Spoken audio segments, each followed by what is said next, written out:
Muy buenas. Este es el tercer vídeo sobre los estados políticos y voy a hablar de la guerra, la paz, los imperios y la pena de muerte. Empezando por la guerra y la paz, el primer comentario que quiero hacer es que la idea de guerra y la idea de paz es una idea de carácter político. No es una idea que pueda reducirse a categorías psicológicas o etológicas. Es decir, no hay una guerra como una riña entre particulares o como una pelea entre animales. No hay una guerra entre las hormigas, entre los subicatos, entre los emúes, etcétera, etcétera. ¿Y por qué? Pues porque la guerra implica el Estado. Es una categoría típicamente política. Los que hacen la guerra son los estados. Antes de que haya estados no hay propiamente guerras. Y hay una continuidad entre las guerras y la política en tiempos de paz, como queda claro con la idea de guerra fría, con el concepto de guerra fría. La segunda cosa que quiero reflexionar es que las guerras, en contra de lo que pueda parecer, no son cosas del pasado. Hay muchas guerras en el presente en curso, y las guerras no son una cuestión puramente histórica, arqueológica, sino son del presente y de las relaciones de los estados del presente.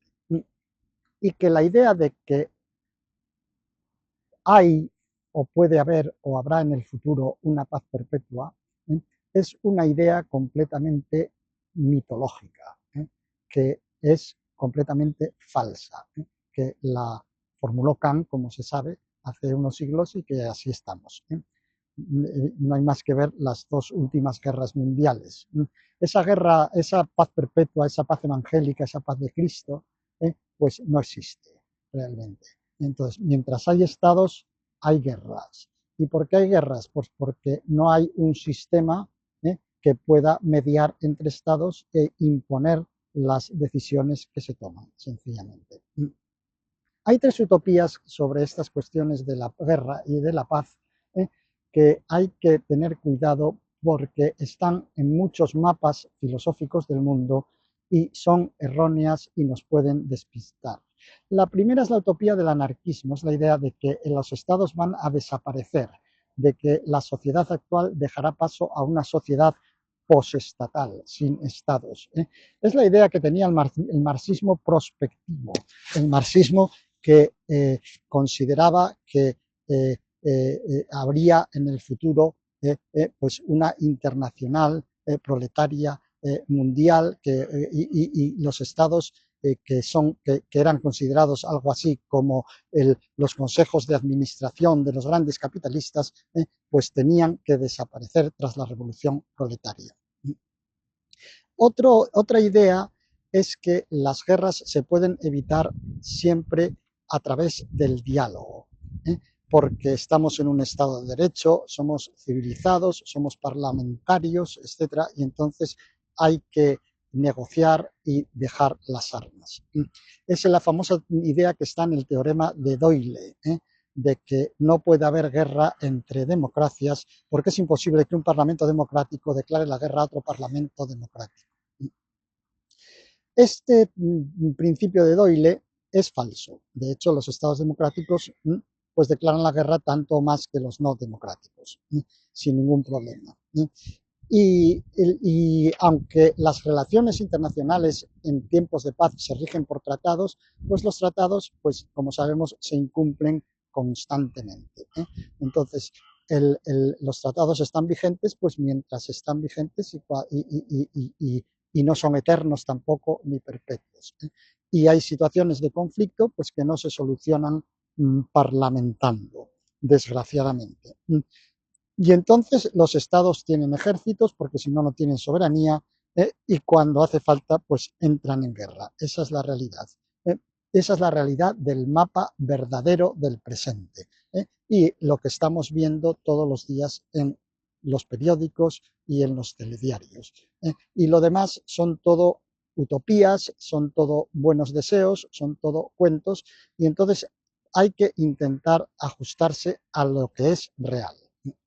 Bien, la siguiente cuestión es el tema de los imperios. Este es otro tema también problemático, porque muchas veces se habla de los imperios, pero se habla en pasado, del imperio de Alejandro, de César, de Augusto, de Constantino, de Felipe II, etcétera, etcétera. Pero los imperios no son algo del pasado, los imperios son algo del presente. No hace falta que yo hable de cuáles son los imperios del presente porque están en la mente y en la boca de todos. Hay estados hegemónicos y hay estados satélites de esos hegemónicos que tienen su soberanía comprometida y en donde cierto tipo de decisiones no se pueden tomar porque necesitan la supervisión de los imperios y de los estados hegemónicos. También es verdad que no hay un único imperio universal, eso sí es cierto, no hay un único imperio universal, sino que hay una pluralidad de imperios y siempre los ha habido. Y los que pretenden que la historia política se puede, diríamos, pronosticar, que se puede hacer una prospectiva, pues qué sé yo, del final de la historia esa que hablaba yo antes, la sociedad postestatal marxista, del final de la historia de Fukuyama, cuando ya todos los países tengan parlamentos y entonces se cumplirá el teorema de Doyle y entonces no harán falta los ejércitos ni las guerras, o de la desaparición del Estado, del anarquismo, etcétera, etcétera. Todas esas prospectivas políticas son falsas porque nadie puede conocer el futuro político. Un mapa que nos prometa, que nos diga el futuro político, que nos prometa pronosticarlo, es radicalmente falso, porque el futuro político es contingente y no se puede predecir ni se puede prever. Por supuesto, se pueden establecer algún tipo de líneas plausibles, probables, etcétera, etcétera, y los gobiernos de los grandes estados las establecen, pero todo eso luego sometido a la falsación de la propia realidad, que viene después, pues haciendo que todas esas líneas y todas esas perspectivas pues no se cumplan en la mayor parte de las veces. Quiero terminar este vídeo con una pequeña reflexión acerca de la pena de muerte.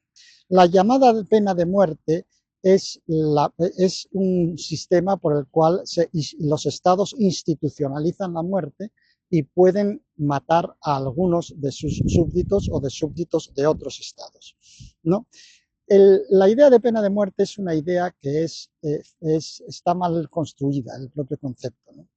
Por lo menos para un mapa del mundo como el mío, que no es animista. En los mapas del mundo animistas, pues claro, el sujeto tiene un alma y entonces el alma sobrevive a la muerte y entonces sí, el concepto de pena sí puede tener sentido, claro, porque entonces el sujeto que le quita, la pena de muerte es como que le quitaran el cuerpo y le dejaran el alma sola, ¿no? Pero para los que no somos animistas y creemos que cuando uno se muere el sujeto desaparece íntegramente, con toda su vida psicológica, etcétera, etcétera, pues entonces la pena de muerte no es una pena, la pena de muerte es sencillamente que a uno lo matan, pero no tiene nada que penar, porque después de muerto pues no cumple ningún castigo, ni tiene que penar ningún castigo, ni el castigo tiene ninguna función rehabilitante, porque no se rehabilita porque no va a resucitar.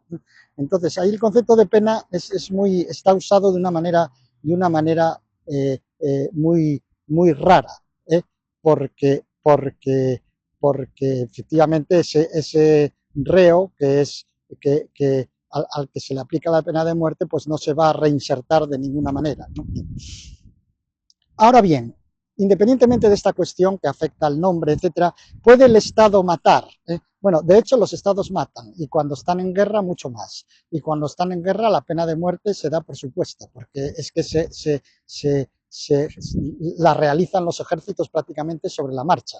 Entonces, estas cosas pues ocurren y como las guerras existen, pues entonces esa pena de muerte existe también. Queda también pendiente el problema de qué hacer con un individuo. Por ejemplo, imagínense ustedes que a Hitler se le hubiera cogido vivo, ¿no?